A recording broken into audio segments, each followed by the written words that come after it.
had a record month in April 2025. So we generated nearly $140,000 worth of new revenue within 1 month. So what we want to do is break down our marketing funnel end to end and just show everyone how it works. I'm going to share my screen and go through a lot of stuff, including our scorecard, what we're using in terms of content, how we run our ads, how we then take that traffic and attention and convert it into leads. This is a system we've been using for over 2 years now, and it's predictably generated really good returns for us every single month for the last 2 years. So if you look here, this is our marketing scorecard. So this is for April 2025, which is the month that we're talking about. So our total marketing spend was about, just shy of £11,000. And total new deal value was just over £100,000. So the actual return on marketing spend is about 9.6. So just shy of 10, but in and around 10. And then what you can see from this is the number of new calls that were booked. This is the number of qualified calls that were booked. That's actually lower than we would expect. So that's a 72% kind of booking to qualified lead rate. Often it's higher than that. So what that means is either the call's getting cancelled, or it means that the people on the call are not qualified. We can't help them in any way, et cetera, et cetera. And then you can see we've had 10 new sales within this month.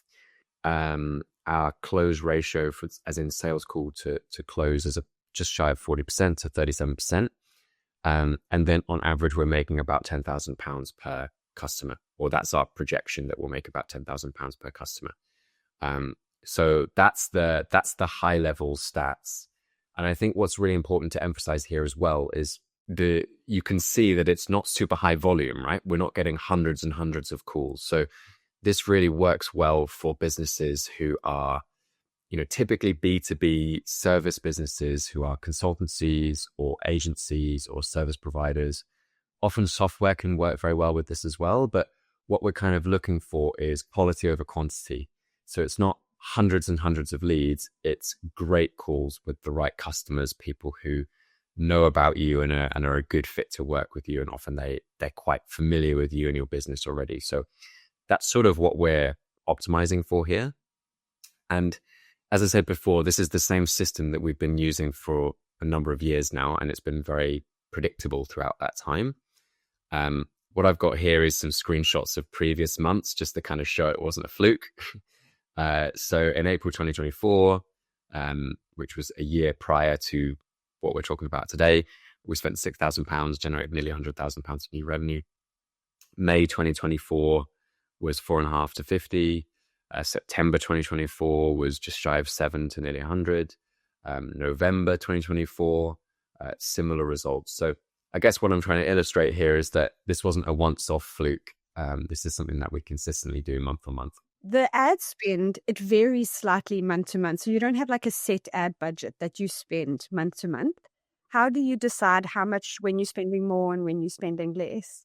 Yeah, look, it's, one of the great things about this system is that what we found is we can spend more and the underlying metrics stay about the same, which is not necessarily what you'd expect. Obviously, there'll be a point where no matter how much you spend, the metrics change and it costs more to get a lead and get a demo and so on. So you'll get slight fluctuations just because of the way that LinkedIn ads work. Like sometimes they slightly overspend, sometimes they slightly underspend. But what we've basically done is, slowly increase at certain points throughout the year. So in Q1 of this year, we basically increased that ad spend. We wanted to see where that would kind of leave us. I think the interesting part about the difference in closed revenue and sort of number of clients is in the last 2 years, we've been roughly the same. I mean, recently we spent more on marketing, but previously we were roughly spending a similar amount per month. And the difference in return was actually the difference in the products and sort of services that we were selling. So obviously what this doesn't show is like what different solutions we're providing to customers at which price point and so on and so forth. This is much more stable now in our business, but previously, obviously, as you're launching something new, you're testing ideas, you're seeing what works, and so on. So it goes up and down a little bit, partly due to fluctuations, and then partly due to if we want to try and spend more and see what sort of returns we can get overall. Amazing. So I would love to kind of look under the hood. I like to see the results, but I want to see how you get there. What is the actual strategy that you're implementing? Yeah, I love it. Great question. So I'm going to start at top of funnel, and then I'm going to work down to the bottom of funnel and just kind of explain each step, and then just shout if you have any questions as we go. So the first sort of thing that I need to say here is that you need to have what we refer to as market resonance. So you need to have a great product or service, and then you need a great way of articulating that product or service. So that's kind of the caveat. You need to have these things before we start. How do you know when you've got market resonance? Yeah, well, that's probably a topic for another video. But really, is everything working? Like, are people commenting? Are you getting good engagement numbers on what you're talking about? Are people telling you that they really resonate with what you're doing? Are you generating leads and customers? Those are all good signs of market resonance. The key there is, like, in order for this strategy to work, it's quite content based. And so content for the sake of content is not effective. So as you well know, as our head of content, so we need the right content and the right people seeing the right content. So that's sort of what I'm referring to. Most of our traffic, so most of our content is on LinkedIn. So this is where we get probably 80% of our new business from. And we post lots of great content on LinkedIn. So you can see here, this is over the last few days. So different varieties of the type of content. We do a lot of video style content. A lot of these videos come from podcasts that we're recording now.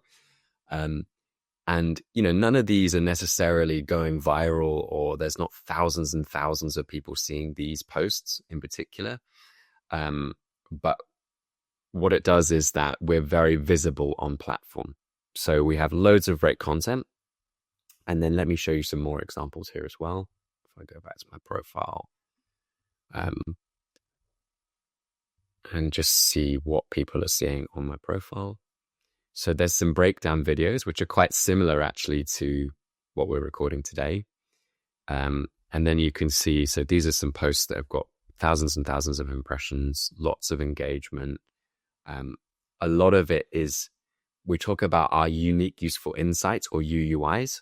And so this content, it's important to say, it's not commercial. I'm not trying to sell anything with this content. Here's a really good example. So one of our core kind of principles, anyone that's been following me for a while knows that I see a big difference between doing marketing and actually growing. So the difference between marketing and growth.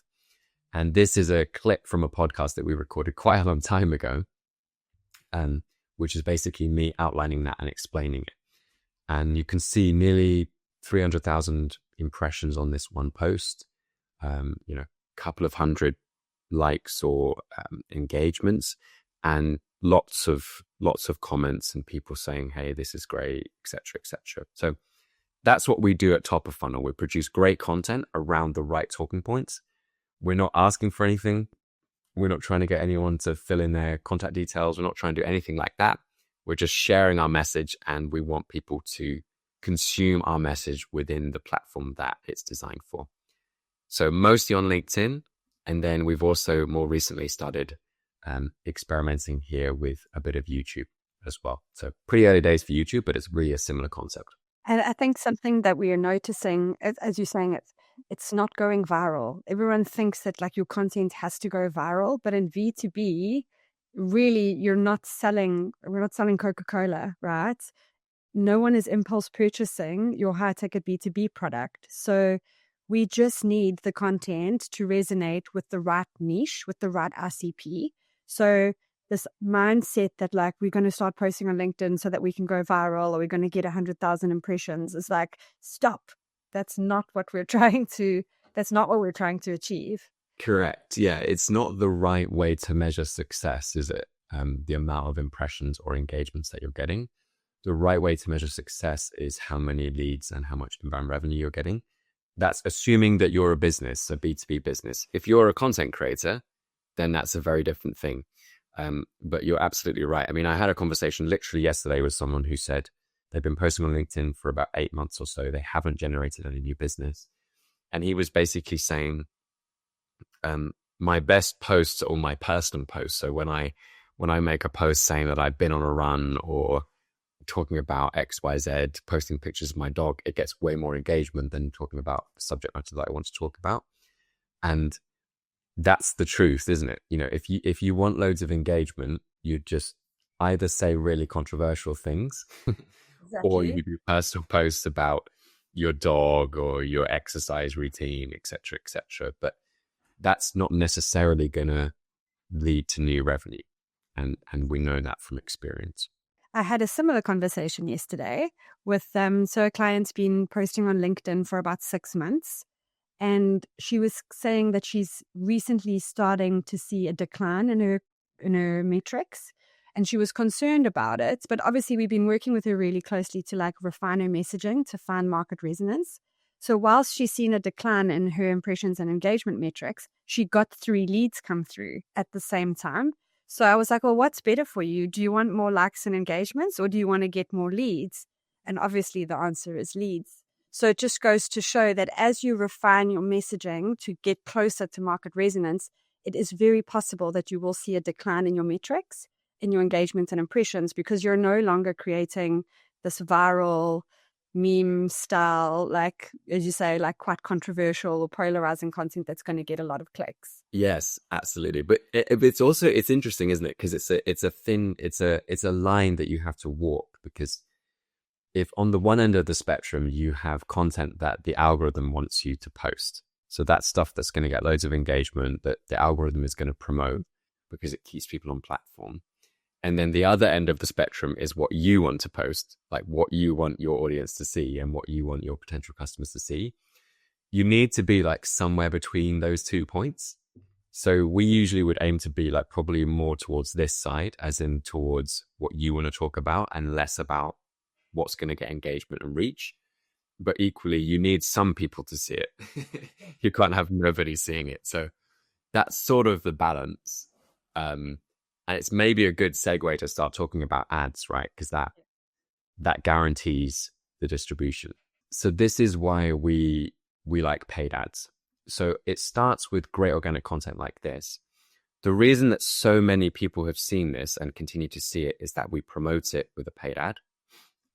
That's been a high performing ad for us for over a year now. We'll just continue to run it and it keeps working. So we'll keep doing it until it stops working. But the way that we think about this is we take the content that performs well, the organic content that we see performing well, the things that we want to share with our audience. And I think that's really important. We're not just saying, oh, this post performed well with regards to impressions and engagement. We're saying this is a great piece of content that we want people to see. And we think it's going to drive the actions that we expect. And we promote it with ads. And so the difference here is that you're not relying on the algorithm to put it in front of the right people, the people that you want to see it. You're paying so that all of the right people see it at the right time. And so that's a really powerful process, because then you're less reliant on trying to post things that engage, get good impressions and reach. So we typically think about doing this in layers. We have a cold layer, a warm layer, and a hot layer. To be honest, I think people get really hung up on these layers. That's not really the important part. The key is that you're using paid ads to promote the content that's performing well. You're reaching a cold audience, which is people who don't know about you yet. And you're reaching retargeting audiences, which we refer to as warm and hot. And these are people who already know you. And the benefit there is that you're staying top of mind with these people so that they never forget about you. Because, like I said, this is not a lead gen strategy. We're not trying to generate leads today necessarily. We're trying to generate great inbound revenue over time. And so the key for that is, okay, people have shown an interest in working with you. Maybe they've gone to your website. Maybe they've reviewed your content. We need to make sure that when they're ready to buy, they come to us. So this is what the campaigns look like in practice. Probably won't go into all of the weeds of like setting up LinkedIn ads and so on and so forth, but we basically break them into, this is our cold campaign. And at the moment we've got winning content. So, this is content that's proven to be really effective for us. That's where we spend most of our money. So how do you choose, you say winning content and content that's performing well? Do you have any like benchmarks? Like how do you know if it's a piece of content that you want to promote? It's based on, we call them macro conversions. So that's going to be usually someone booking in a call with us. So when you're first starting out with running ads, you only have new content. So you only have content that you're testing. You don't actually know if this is going to be the content that's going to drive conversions. But after a while, you'll know, okay, these ones drive conversions, these ones maybe don't, etc. And so you put your winning content into a bucket, and that's where you spend the majority of your ad spend. And then you have new content, which, every single month you can review the content that you've posted organically and look at, okay, do we want to test any of these with paid ads? You test them, you measure the macro conversions, and then if they meet the benchmarks in terms of winning content, you can then add that into the winning campaign. So that way you're constantly testing new content, and you're constantly cycling out old content, because there will become a time where some of this older content is less effective and people have just seen it too many times. And then you have a bunch of new stuff you can sub in at that point. Okay. And then I see there are some creatives there that are paused. Did they not perform well? Yeah, it's a bit complicated. Like if you were to look into all of our campaigns, you would see like hundreds and hundreds of campaigns, because sometimes we set things up differently. Sometimes they haven't performed. Sometimes we want to structure it differently. So yeah, it's probably not that helpful to go through all the specifics. So this is our cold campaigns, and then basically the warm is not a huge difference. And this is retargeting. So this just means people who are familiar with our brands. So maybe they've been on our website or they've engaged with our cold content. And you can see here, so we continue to share the winning content with them. And then we have some slightly more conversion focused campaigns. And this is typically going to be like case studies, or if we have more sort of lead gen focused posts. So some of our posts are like a breakdown video, and then people can comment and ask for something, or people can, we can have something that's conversion focused where they can DM us. See that I'm not on LinkedIn. Does that still work? That strategy, we see that quite a lot. Like comment thrive on this post and get, comment thrive.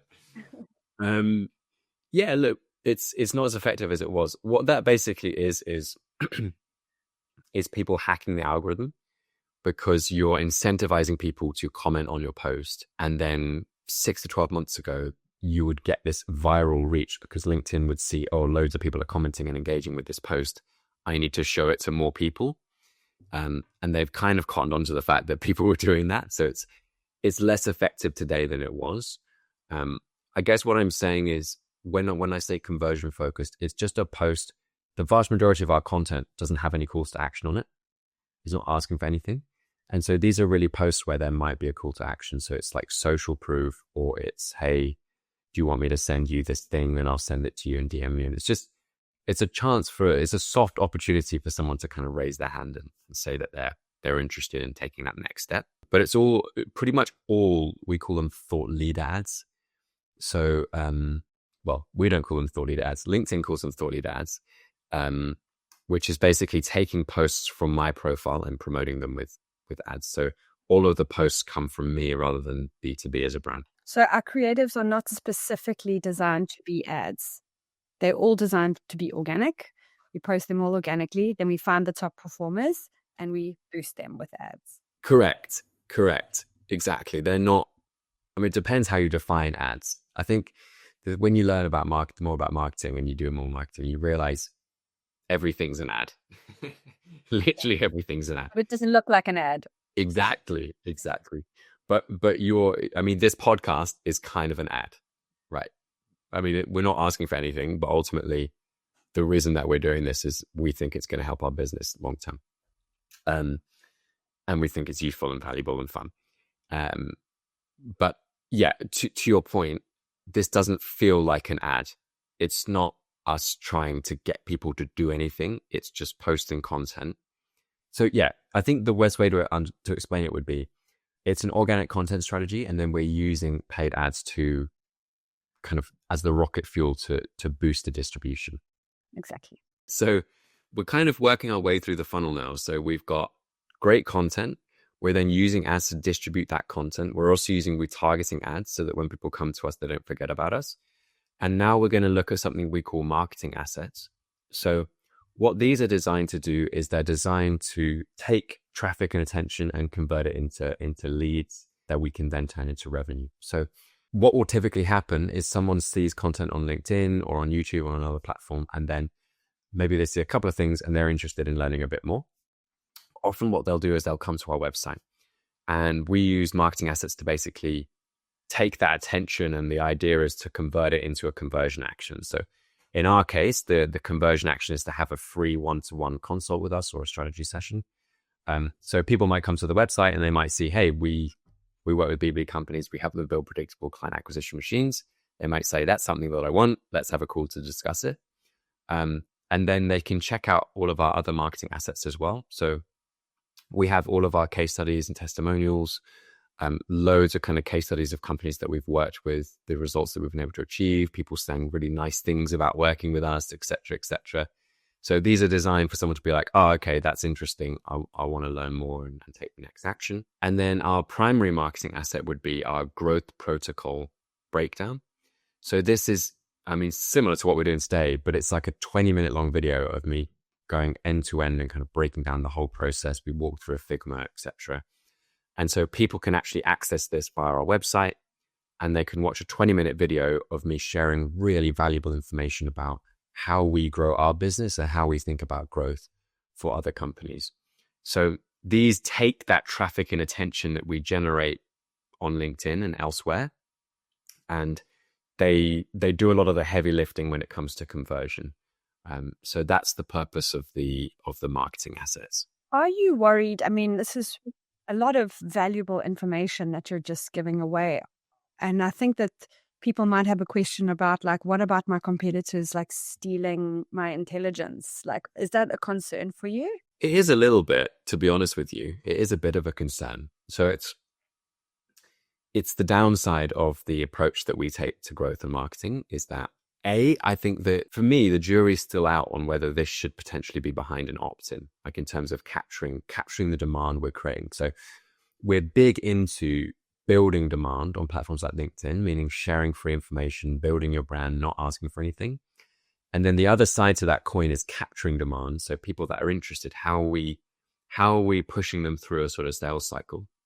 So this occasionally we have tried putting this behind an opt-in, and we may try again in the future.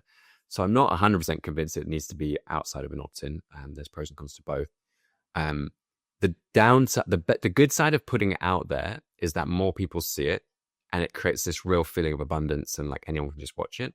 The downside is that I think people don't value it as much if they don't have to opt in to see it, and B, a lot of people copy it, and marketers are some of the least creative people on earth, in my opinion.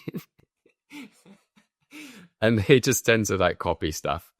And so I've seen people literally copy word for word some of the stuff in our funnel and some of the content that we put on LinkedIn. And it is something that we're noticing, but it's not something that we're overly concerned about, is that with the demand gen strategy and sharing value-based content on LinkedIn, that you do attract an audience of people who do the same thing as you. That's just natural. And that's just part for the course. The 10% of the audience that's in your RCP, it's so valuable that it doesn't matter that you're attracting 90% of the people that are in the same industry or maybe potentially in the same profession. I agree. And for us, this works really well. We like just open sourcing and sharing everything. And it works really well for us. And I think for a lot of B2B service companies, that's the approach. But it is, you have to think about things in terms of with AI, with the changes in the market, with technology. It's easier and easier to sort of copy things now. The market has shifted a lot more into just not having opt-ins, just open sourcing everything. Everything's out there. I believe it might start to shift back. That's my prediction. Start to shift back to having more gated things and so on and so forth. At the moment, this isn't gated. It might be in the future. But the idea is that someone for free can come and access it and get a really detailed, full breakdown of the growth protocol. And even if they're not a good fit to work with us, this is going to be a super valuable use of their time. 10 minutes if you watch it on 2x speed. So I think that's a good use of 10 minutes. I think so too. And that's it. Okay, so we've got our content. You're posting it on LinkedIn. You're getting resonance. It's doing well. You're boosting it with ads. And then they're coming and they're landing on your landing page, which we're calling a marketing asset. Then what happens? So they check out the assets, and if they're interested in taking the next step, they have a free consult with us. So again, in our business and a lot of the businesses we work with, really that's what we want. We want people to see us as the experts. We want people to come to us, and then we give them a free session. So it's not a sales. I mean, we've even written it here on the landing page like this. It's not a sales pitch.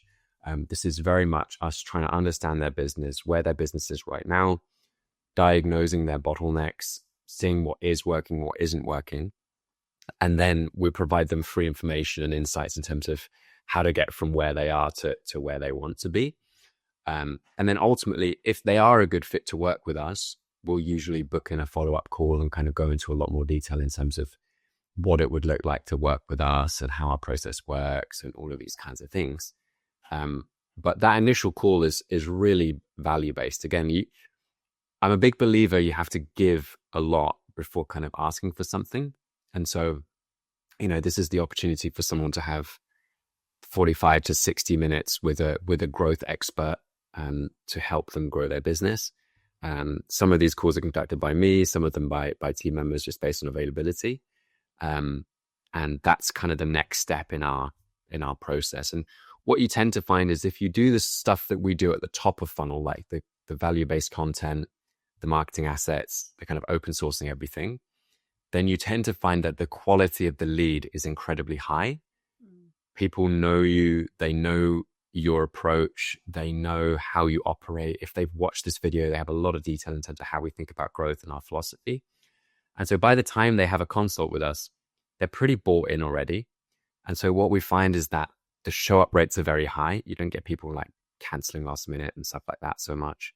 And the conversion rates are high. So usually in and around 40%, sort of 30 to 40% of those people become a customer of ours in one way or another. So yeah, that's the next step. Obviously it depends on your business. Different companies have different conversion actions. But in our business, it's just very simple, sort of discovery call, growth strategy call, and then it goes from there. What I'm noticing as well is like when we're having kickoff calls, for example, with clients, how much they really understand and how bought in they are already to our process based on the content that they've seen, predominantly on YouTube, actually, because they're watching a lot of the longer form content. And that makes our jobs so much easier, and we're able to get them better results because they're not questioning the system. Yes. They believe in the system. And like, I think I've shared this quote with you before about if you think positively about a situation, you're going to find solutions. But if you feel negative about a situation, you're going to find boundaries and blockers. And our clients are really like solution focused and really keen to just like implement this. And I think that can translate across industries as well. Like you want your clients that you're onboarding to really believe in you and your process and your systems. And that's going to lead to better results overall. I completely agree. Yeah, there's so many other benefits to following this approach. But yeah, just having people bought in is just so much more likely to get great results with them, which is ultimately what we're trying to do. Like we're a growth company. We want people to grow their businesses as a result of working with us. And so if they can come to us and they already understand how we operate, they trust us, they know how we do things, it just makes it so much easier from our perspective to get them a really great result. Yeah, absolutely. And even with the content-led approach, it even has an impact on things like your customer retention rates and, attracting great team members. And there's all of these other indirect benefits from using this sort of a funnel, taking this sort of an approach. Exactly. So if someone wanted to book a growth strategy session, how would they go about doing that? Yeah, good question. So you can just come to our website. It's pretty easy. And then there's a button here to book a session. You'll have a couple of questions to answer just in terms of where your business is at right now. And then you'll be just redirected to a Calendly and you can find a time that works for you. So if you're interested, like if this has been a useful breakdown, and if you think that this this process can work for you. And maybe we should talk about that, like who it's really for. Is, we're called B2B. This is really focused towards B2B companies predominantly. It would work in a B2C setting, but that's really our target market. And if you're a business that already has product market fit, you have some case studies, you have some track record, you're good at what you do, you're kind of, what you're talking about. So you have some sort of thought leadership insights. And if you feel like you're kind of stuck in a process of trying to generate leads, like trying to do marketing, and you want people to come to you and see you as the expert and want to work with you, that's the sort of company that this can work really well for. Can you give some practical examples of clients that are implementing this system and it's currently working well for? Don't mention names, but like industries and types of businesses and services. Yeah, absolutely. So it's typically kind of consulting companies,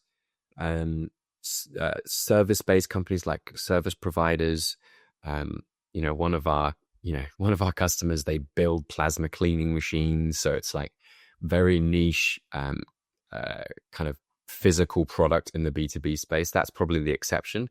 Most of them are selling services or advice or kind of software or something like that.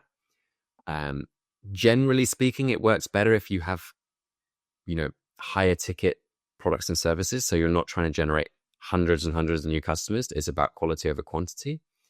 But really it can apply across lots of different industries and lots of different sectors. Wow, thank you so much. There was so much value in that. Really a lot of value broken down. Awesome. Hopefully people enjoy it. Awesome. Well, thank you so much, David. I look forward to the next episode. I'll see you soon. See you next time. Thanks.